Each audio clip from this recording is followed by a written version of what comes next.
Hello guys, how are you all doing? It's almost end of term 1 in Thailand and most schools are bracing up for the final term exams. As a teacher, you might be sweating over the fact that you have to prepare your exam questions and submit it on time. This can be quite challenging for new teachers, most especially. That explains why for today's video I've decided to share with you few tips that you can follow in order to set up your exam questions. Keep watching to learn more.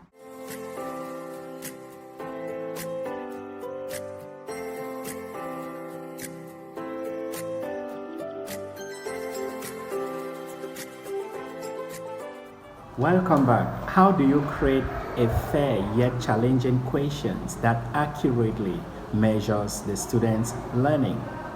This is the question that I would like to answer in this video, and I hope it helps you to prepare for your exam questions and for you to be able to set a simplified exam that match the expectation of your learners.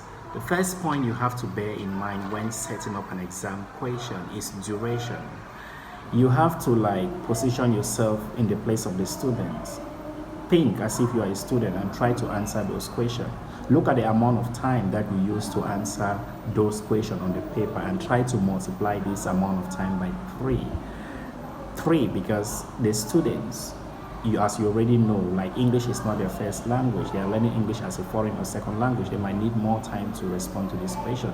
Therefore, setting a duration that is appropriate for the students will help them to feel much comfortable as far as the examination is concerned. You equally have to bear in mind that if you set a time that is not enough for the exam, this might cause stress to the students and they won't be able to respond to your questions clearly, and this might lead to failure. Always have the time factor in mind when setting up an exam question. The next point you have to consider in order to come up with a good exam script is for you to proofread whatever you must have or type as much as possible. If you work in a school where, let's say, you are the only foreign teacher and you are surrounded by Thai colleagues who barely speak English, then maybe you might want to call on the service of a friend or other colleagues in other schools to help you read through your paper. What you might see to be good and faultless might turn out to be not so good in the eyes of another reader. That is why it's always advisable for you to share your exam paper for other people to read, and they will help you to pick up 1 or 2 mistakes that you must have missed out. The third point that you have to consider when setting an exam question is for you to have clear instructions. I need not overemphasize on this because we all know the importance of clarity. Make sure that you use easy language. Use languages that are easy for the students to understand. In fact, I would advise you use those vocabularies that your students are quite used to, those that you use most especially in the classroom. If you use difficult words and the student misinterpret what is required of them during the exam, then they might not pass. This will reflect badly on you. It will be as if you never taught the set topic or those topics that you made up questions from in the exams. So please try to set clear and precise instructions, otherwise known as direction. By the way, before I dive onto the fourth and fifth point that you have to consider to set your exam paper, I'll call on you to subscribe to my YouTube channel. If you're a returning subscriber, thanks for stopping by, and I urge you to hit the like button and of course share the video with friends and family.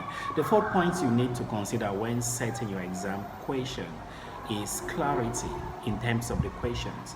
Make sure each question is precise and concise. Go straight to the point.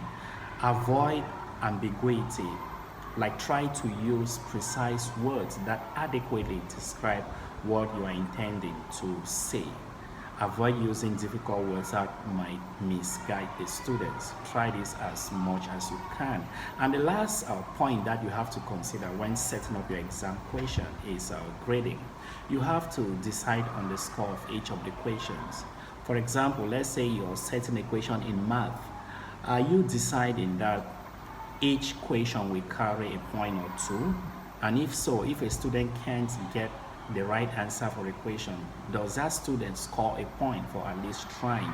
You have to decide on this factor how you intend to like score those questions. It's very important. In fact, that's the first thing you need to have in mind whenever you intend to set or design your exam questions. I hope these 5 points helps you to like set a fair and challenging question for your student during these end of term exams in Thailand. Until then, see you next time. Bye.